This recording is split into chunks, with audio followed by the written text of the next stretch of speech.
What's up, manga fans? This is Rafael from C Manga, and welcome back to another review of Hajime no Ippo.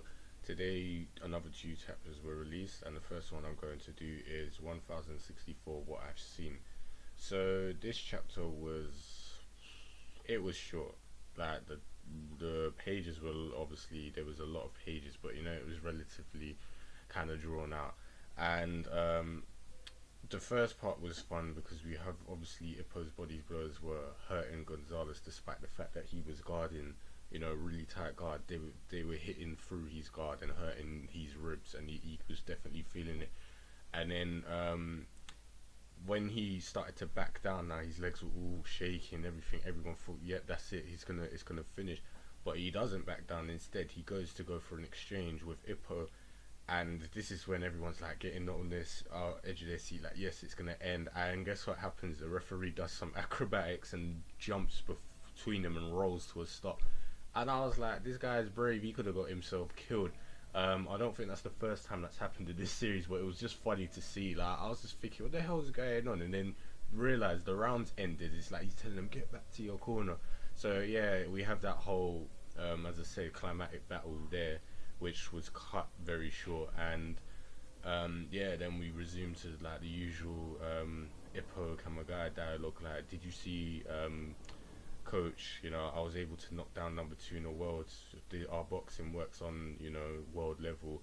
And Kamagai is basically saying, yeah, you can do it. Alf is hurting both mentally and physically. If you're gonna end it, your only chance is to finish it next round. And as I said before, if they're really going down this path of thinking that their boxing is effective on the world level after Ippo was literally beaten to a pulp, I mean, this guy should be a vegetable in my opinion. It's like he blocks only with his face. And this is Alf. He's number two in the world. So to try and use this kind of boxing against Ricardo is going to get Ippo killed or just humiliated. So I just hope by the end of this, if Ippo wins or loses, whatever the result is, that they learned something from this. This match was too sloppy, too dirty, and they need to fix up. So in the other corner now, Alf is actually quite messed up, and his team is actually still visibly shocked and shaken by how Ippo was able to turn around the match with just one punch. They're like, what destructive power does this kid have? And one of the seconds, basically seeing Alf's condition, tries to convince him to go back to using his more composed technical boxing by outboxing and try and win on points. But the coach completely flat out refuses it. He said no. He's like, Alf, keep doing what you're doing, keep using Metsu, and it's like, and stay true to Metsu. Remember why, what you were searching for, what you're after, what you're trying to seek. Remember it. And then he says, I can't pronounce it correctly, so excuse me for saying it, but Quetzalcoatl or something like that, or Coatl, which they say is the sun god. That's what, because they're relating him to Ricardo Martinez, they're calling him Quetzalcoatl, the sun god. But I done research on it because I wanted to see what it actually meant and how to pronounce it. And it was actually like a feathery snake, and it says it's a wind deity. So I'm thinking Morikawa got his translation or his info wrong. I think someone gave him some wrong info or something. I do not think that is the sun god from what I've read anyway. It says it's the wind deity and it's a snake. So that was wrong. But either way, we get the point that he's Ricardo is the son that Alpha's been chasing after all this time, and his coach even has to remind him that you're the closest man to fly towards the sun. You were the closest to get close to him, and this is something that he's always been searching for. Well, in his childhood, we see a little flashback monologue of Alf when he's younger. He's got his hands in his pockets in the streets, living it rough, and all he's thinking about is looking up in the sky, and he's staring at the sun, and that's been his obsession of how to get there. So obviously through boxing, that is basically what he wants to achieve his goal, reach the sun, which in this case is Ricardo. So yeah, after that he's obviously got his motivation back, and round 7 begins.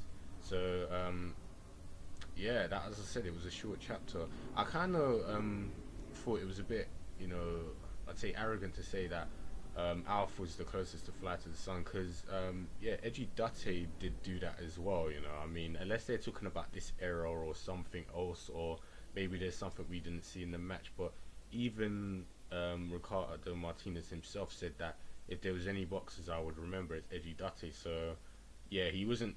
I wouldn't say he's the only one who flew closest to the sun. I'd say Edgy Dutte, if somewhat, probably was a bit closer than Alf. But I guess we would have to see how Alf, you know, fought in that match. But I guess that's just me nitpicking. But whatever.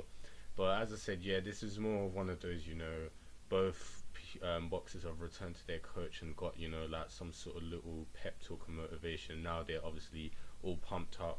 They've put their mouth guards in and they're ready to start round 7. So as I said, it was just a quick little thing. The end of one round and then, you know, refresh and beginning of another one. So as I said, not much to say. I just hope this match is finishes soon, because it seems like it's going up to that. But as I said, we can wait and see. So yeah, that's all I can pretty much talk about this chapter. It was, as I said, kind of drawn out. It was okay. It was interesting to learn about, obviously, Alf's childhood and like what he was going after. So that was kind of fun to read about. And yeah, I just can't wait to, as I said, for this match to end. So you guys know the usual. If you've got any opinions, predictions, anything you want to say about this chapter, leave them in the comment box below. And if you're new to the channel and you enjoyed this video, subscribe for more content, and I'll speak to you guys in the next vid.